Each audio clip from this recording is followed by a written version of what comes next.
Good evening. We begin with a major breakthrough for the remaining members of the Bali Nine. After serving 19 years in prison for drug smuggling, all 5 men have today been released and flown back to Australia to live freely in the community.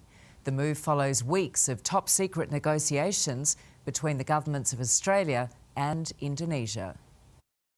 It was a deal that was flagged, but this afternoon the surprise confirmation. I'm pleased to confirm that Australian citizens Matthew Norman, Scott Rush, Martin Stevens, Siyi Chen and Michael Shugai have returned home to Australia this afternoon. The 5 men now in a secure location in the care of the government so they can undergo rehabilitation back into Australian society, the Prime Minister thanking Indonesian authorities. I have conveyed my personal appreciation to President Prabowo for his act of compassion.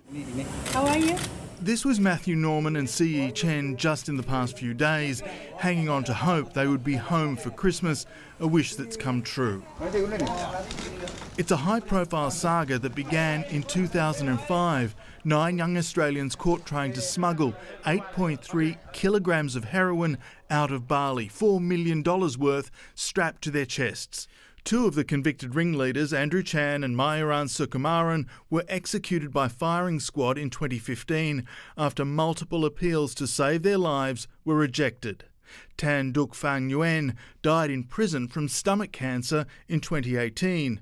The same year, Renee Lawrence had her sentence commuted and returned home to Australia, leaving behind the remaining 5 members, all serving life sentences.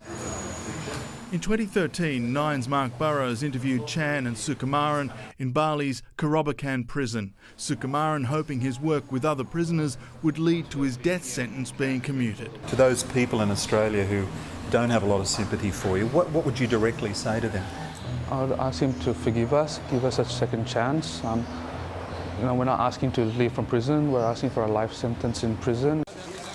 In the end, that never came for them. The act of clemency finally reserved for the remaining 5 members, now faced with the challenge of trying to rebuild their lives. Eddie Meyer, 9 News. To political editor Charles Croucher now in Canberra. Charles, how did Australian leaders secure their release? Georgie, put simply, this wouldn't have happened without the cooperation of the new Indonesian President, Prabowo Subianto. He met with Anthony Albanese in Peru last month, and this was one of the issues discussed. In his carefully worded statement this afternoon, our Prime Minister acknowledged Indonesia's sovereignty and the ruling of the court. That was a request of Indonesia. However, Australia has no legal grounds to imprison these men or any others on Indonesian charges. Instead, they have vowed to continue rehabilitation, but even that can't be legally enforced. Georgie, tonight 9 News understands the men are at Howard Springs, south of Darwin. This is the same facility many Australians would have quarantined at during COVID lockdowns.